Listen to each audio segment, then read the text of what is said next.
ಕನ್ನಡದ ಕುಲಕೋಟಿಗೆ ನಿಮ್ಮ ನಾರಾಯಣಗೌಡನ ಕೋಟಿ ಕೋಟಿ ನಮನಗಳು.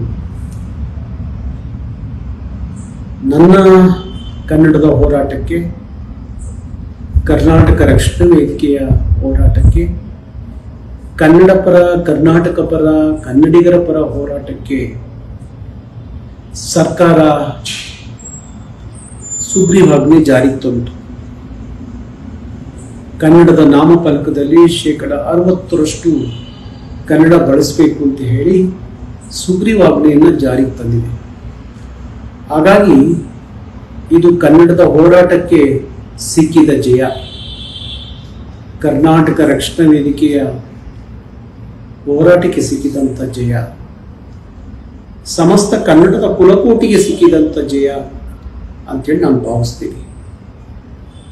ಈ ಹೋರಾಟದಲ್ಲಿ ಆನಂದ್ ಮನೆಯಲ್ಲೇ ಅಗರಬತ್ತಿ ತಯಾರಿಸಿ ಒಂದೇ ಮಷೀನ್ನಿಂದ 7 ಲಕ್ಷ ಗಳಿಸ್ತಿದ್ದಾರೆ. ನೀವು ಕೂಡ ಅವರಿಂದ ಕಲಿಬೇಕಾ?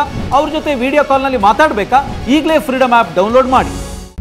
ಕನ್ನಡ ನಾಡಿನುಡಿಗಾಗಿ ಹೋರಾಡುವಂಥ ಎಲ್ಲ ಹೋರಾಟಗಾರರು ಈ ಹೋರಾಟವನ್ನು ಬೆಂಬಲಿಸಿದ್ದಾರೆ. ಮತ್ತು ಈ ಹೋರಾಟಕ್ಕೆ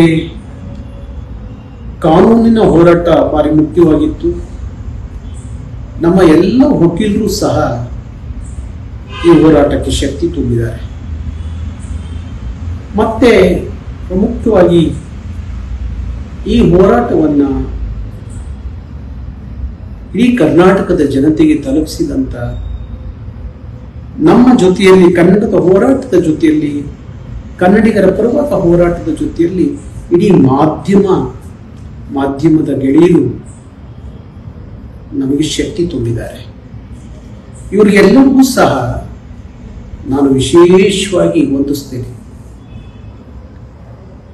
ಹಾಗಾಗಿ ಒಂದಷ್ಟು ಹೋರಾಟ ಮಾಡುವಾಗ, ಕನ್ನಡದ ಹೋರಾಟ ಮಾಡುವಾಗ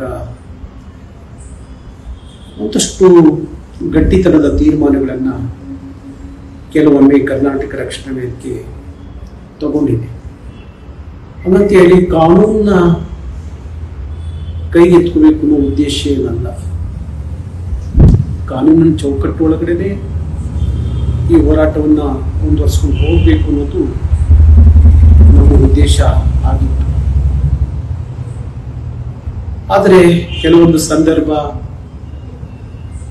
ಹೋರಾಟದಲ್ಲಿ ಸಣ್ಣ ಪುಟ್ಟ ತೊಡಕುಗಳು, ತೊಂದರೆಗಳು, ನೋವು, ಕಷ್ಟ, ನಷ್ಟ ಎಲ್ಲ ಆಗುತ್ತೆ. ಯಾವ ಹೋರಾಟದಲ್ಲಿ ಪ್ರಾಮಾಣಿಕತೆ ಇರುತ್ತೋ ಅಲ್ಲಿ ಇದೆಲ್ಲ ಆಗೋದು ಸಹಜ. ನಾನು ಸಹ ಸುಮಾರು 15 ದಿವಸ ನಾನು ನಮ್ಮ ಕಾರ್ಯಕರ್ತರು ಜೈಲುವಾಸವನ್ನು ಅನುಭವಿಸಿದ್ವಿ.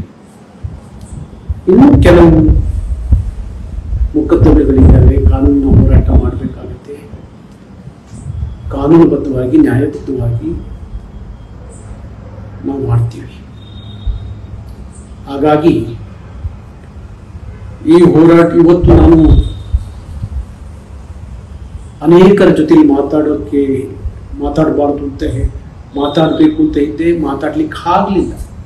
ಯಾಕೆಂದ್ರೆ ಸ್ವಲ್ಪ ಆರೋಗ್ಯದ ತೊಂದರೆ ಇದ್ದ ಕಾರಣ ನಮ್ಮ ಡಾಕ್ಟ್ರು ತಕ್ಷಣ ನೀವು ಹೊರಟು ಬನ್ನಿ ಅಂತ ಹೇಳಿದರು. ಹಾಗಾಗಿ ನಾನು ಅಲ್ಲಿ ಹೋಗಬೇಕಾದ ಕಾರಣಕ್ಕೆ ಯಾರ ಜೊತೆಗೂ ಮಾತಾಡಲಿಕ್ಕೆ ಆಗಲಿಲ್ಲ. ಅದಕ್ಕಾಗಿ ಕ್ಷಮೆ ಇರಲಿ.